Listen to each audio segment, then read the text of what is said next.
Hello everyone, have a great day. Today, I'll continue the story of Jack and single life. follow more heartwarming love stories. Jack had never been a curious man. In his world, information came to him in reports, in numbers, in carefully prepared summaries. He never had to search for answers. Answers were delivered to him, organized, simplified, controlled. But here, in this quiet mountain village, nothing was organized, nothing was explained. And the more time he spent around single life and her son, the more questions began to grow. It started with something small, a word that never appeared. In the village, people talked about crops, about rain, about neighbors, about everything and everyone. Names were mentioned freely, relationships casually explained. Her husband is working in the city. His wife went back to her parents. That man's son just came home from school. But when it came to single life, there was always a gap. People mentioned her. People greeted her. People bought vegetables from her at the market. But no one ever mentioned a husband. Not once. At first, Jack thought nothing of it. Some husbands worked far away. Some families lived apart. It wasn't unusual. But then he began to notice the details. There was no man's clothing in the house, no extra pair of shoes at the door, no tools that suggested a second adult lived there, only 2 sets of everything, mother and child. And one night, when a storm rolled through the mountains, Jack saw something that made the question impossible to ignore. The wind was strong that evening, rattling the wooden walls and pushing cold air through every gap in the house. Rain tapped against the roof in uneven rhythms. Jack had gone over to help reinforce one side of the house before the storm got worse. Single life had thanked him quietly and handed him a lantern to see in the dark. Betom had already fallen asleep inside. The house was small, quiet, still. As Jack worked near the doorway, a sudden gust of wind pushed the door open slightly. It creaked, then stopped. Inside, he could see a part of the room he hadn't noticed before, a small shelf near the bed. On it, 2 bowls neatly placed, a folded blanket, and a single framed photograph. Jack's eyes paused there. He wasn't trying to look, but he couldn't help it. He stepped a little closer. The photograph showed single life, younger, standing beside a man. They were both smiling, but something about the image felt unfinished. The man's face had been scratched, not broken by time, not faded, deliberately scratched, as if someone had taken a sharp object and removed him from the picture. Jack's chest tightened. He didn't touch it. He didn't ask. He stepped back quietly, closing the door just enough so the wind wouldn't push it open again. When single life came back outside, he was already back at work, as if he had seen nothing. But the image stayed in his mind, clear, sharp, uncomfortable. The next day, the question followed him. It stayed with him as he walked through the village. It stayed with him as he watched Betom play in the yard. It stayed with him as he sat at the small wooden table, eating the simple meal single life had prepared. Finally, he asked, "Where is Betom's father?" The question came out more directly than he intended. Single life's hand paused midair, the chopsticks hovering just above the bowl. For a moment, she didn't answer. Then she lowered her hand slowly and said, without looking at him, "He's not here." Jack nodded slightly. "Working far away?" "No." The answer was short, closed, final. Jack felt the wall go up between them. He didn't push further, but the silence that followed said more than words. Betom looked up, sensing the shift in the air but not understanding it. He simply returned to eating, unaware of the question that had just been opened. That night, Jack couldn't stop thinking about the photograph, about the scratched face, about the way single life's voice had changed. There was something there, something painful, something unfinished, and for reasons he couldn't fully explain, he needed to understand it, not out of curiosity, not out of habit, but because it mattered, because it was part of her. And somehow, that had begun to matter to him. The answer did not come from her. It came from someone else. A few days later, Jack stopped by the small tea stall near the edge of the village. An old woman sat there every afternoon, brewing tea in a dented metal pot, watching the world pass slowly by. She knew everyone. She remembered everything. Jack had spoken to her a few times before, always politely, always briefly. This time, he sat down. "Another cup?" she asked. "Yes," Jack said. She poured the tea slowly, her hands steady despite her age. "You've been spending time with that girl," she said, not as a question. Jack didn't react immediately. "Single life," he said calmly. The old woman nodded. "That's what she calls herself now." Jack's eyes narrowed slightly. "Now?" he repeated. The old woman gave a quiet hum, as if deciding how much to say. "That's not the name she was born with," she said, "but names change when people want to forget." Jack's fingers tightened slightly around the warm cup. "Forget what?" The old woman looked out at the fields for a long moment before answering. "Pain," she said simply. Jack waited. She didn't speak again, so he asked the question directly. "Her husband," he said. "Where is he?" The old woman's eyes flicked back to him. For a moment, something like pity crossed her face. "He was here," she said slowly, "a long time ago." "And now?" The old woman shook her head. "Gone," she replied. "Gone where?" She held his gaze. "Some people leave because they have to," she said. "Some leave because they want to. And some," she paused, "some leave behind damage that never really leaves." Jack felt a cold weight settle in his chest. "Which one was he?" Jack asked quietly. The old woman didn't answer directly. Instead, she said, "Ask her, if she's ready to tell you." That evening, as the sun dipped low behind the mountains, Jack walked back toward the house with a strange heaviness in his chest. He didn't want to hurt her. He didn't want to reopen something she had tried so hard to bury. But he also knew this. The truth was already there, between them, unspoken, waiting. When he reached the yard, he saw Beethoven sitting on the ground, drawing shapes in the dirt with a small stick. "Uncle Jack!" the boy called happily. Jack smiled faintly and walked over. "What are you drawing?" he asked. "My family," Beethoven said proudly.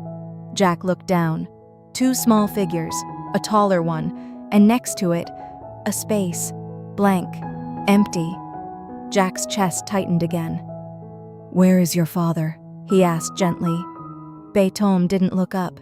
He kept drawing, his small hand moving slowly. "I don't have one," he said simply. The words were said without sadness, without anger, just a quiet, accepted truth. Jack felt something inside him shift, something deeper than curiosity, something closer to anger, because now he understood. This wasn't distance, this wasn't absence, this was abandonment. Jack lifted his gaze. Single Life was standing at the doorway. She had heard everything. Her eyes met his. For a moment, neither of them spoke. But this time, the silence between them was no longer empty.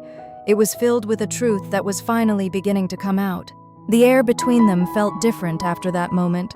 He had heard the child say it. "I don't have a father." And she knew he had heard.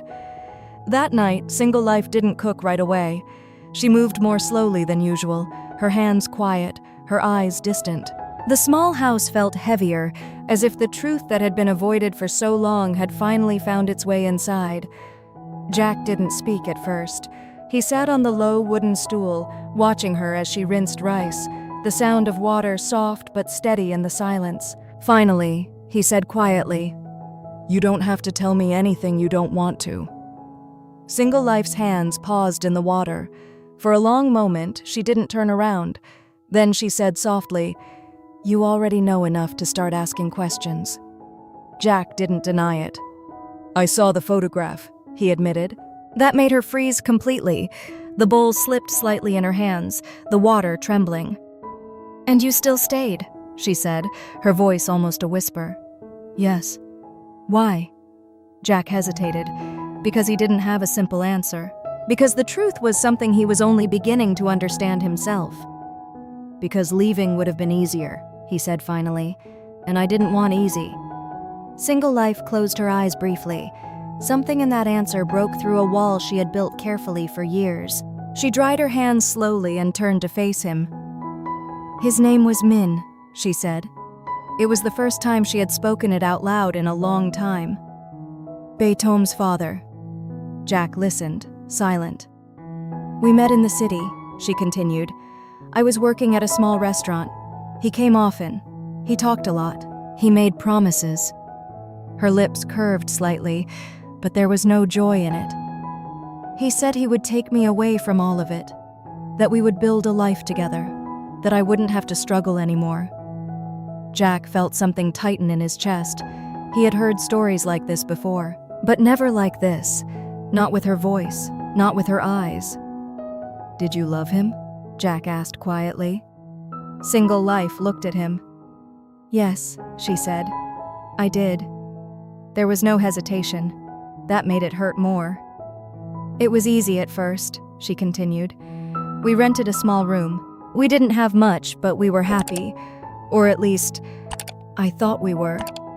Her voice grew quieter. He lost his job after a few months. Then another. Then another. He started drinking. At first, just a little. Then more. Jack's jaw tightened. He didn't interrupt. He would come home late, she said. Sometimes angry, sometimes silent, sometimes not himself. She didn't say the word, but Jack understood. Violence didn't always need to be described. It could be felt in the spaces between words. When I found out I was pregnant, she continued, I thought it would change him. Her eyes lowered. It didn't. Silence filled the room again, only the faint sound of the wind outside. What happened to him? Jack asked, his voice low. Single Life let out a slow breath. He left. The answer was simple, but the weight behind it was not.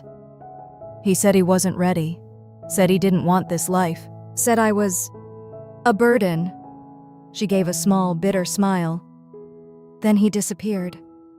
Jack felt anger rise in his chest, not the controlled, strategic anger he used in business, something more raw, more personal. Did he ever come back? He asked.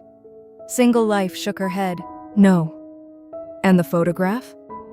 I scratched his face out, she said quietly, so I wouldn't have to see it anymore. The honesty in her voice was steady.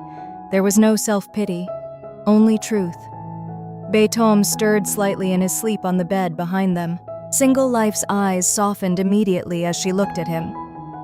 He never asked for any of this, she said, so I decided I would be enough. Jack followed her gaze, at the small boy sleeping peacefully, unaware of the story that shaped his life. You are, Jack said quietly. Single Life looked at him again. There was something in his voice this time, something stronger than sympathy, something closer to promise, and it scared her. Don't say things like that, she said softly. Why not? Because people say things like that before they leave. The words hung between them. Jack didn't look away. I'm not him, he said. Single Life held his gaze. No, she replied. You're not. But there was something else in her eyes now, something uncertain, because she still didn't know who he really was. The truth she didn't know was that the past was more complicated than she believed. Later that night, when Single Life and Beethoven were asleep, Jack sat alone in his room across the path, his phone in his hand. He had searched the name, Min, the city she had mentioned, the time frame. For most people, it would have led nowhere, but Jack wasn't most people. Within minutes, the information came back. A file, an old case, a minor business fraud investigation from years ago. A man named Min had worked for a company, one of Jack's smaller subsidiaries at the time. He had been fired, not just for poor performance, for stealing, small amounts at first, then larger. When he was discovered, he disappeared before legal action could fully begin. Jack stared at the screen, his expression darkening, because suddenly, this wasn't just her past. It was connected to his world, to his company, to his decisions, to a system he had been part of. He leaned back slowly, his mind racing. If Min had worked under one of his companies, if he had been fired because of something that happened in Jack's corporate structure, if that loss had pushed him further down, Had Jack, even indirectly, been part of the chain of events that led to Single Life being abandoned? The thought settled heavily in his chest. He didn't know the full truth yet, but he knew this: the line between his world and hers was not as separate as he had believed. The next morning, Jack looked at Single Life differently. Not with pity, not with curiosity, but with a quiet, growing sense of responsibility. Because now, this wasn't just a story he had stepped into. It was a story that had always been connected to him, even if neither of them had known it. Single Life noticed the change. Of course she did. "You're thinking too much," she said softly, as she handed him a bowl of rice. Jack took it. "Maybe I should have started thinking sooner," he replied. She frowned slightly. "About what?" Jack looked at her. At the woman who had carried everything alone. At the child who had grown up without a father. At the life that had been shaped by someone who walked away. "I think," he said slowly, "some pasts don't disappear." Single Life's eyes darkened slightly. "No," she said quietly, "they don't." Jack held her gaze. "But maybe," he added, "they can still be changed." She didn't answer, because she didn't believe that yet, but something in the way he said it made her heart beat just a little faster. Across the village, far down the road where dust met the horizon, a black car was already moving toward them. Closer, closer. And inside that car was a woman who knew everything about Jack's past and was about to learn everything about his present.